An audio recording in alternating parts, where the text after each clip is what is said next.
Egg masala గ్రేవీని టేస్టీగా చేయడం కోసం బాయిల్డ్ ఎగ్స్ని తీసుకొని ఇలా ఘాట్లు పెట్టి ఇందులోకి ఇప్పుడు పసుపు, ఉప్పు, కారం వేసి ఈ మసాలాలు ఎగ్స్కి పట్టేలాగా కలిపేసుకొని పక్కన పెట్టేసుకోవాలి.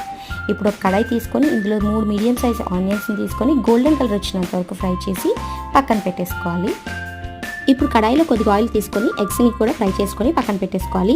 అదే కడాయిలోకి ఇంకొద్దిగా ఆయిల్ని వేసి ఇందులో జీలకర్ర, దాల్చిన చెక్క, యాలకులు, లవంగాలు, అల్లం వెల్లుల్లి పేస్ట్ వేసి ఫ్రై అయిన తర్వాత కొద్దిగా టొమాటో ప్యూరీని కూడా యాడ్ చేసుకొని అది కూడా ఫ్రై చేసేసుకోవాలి.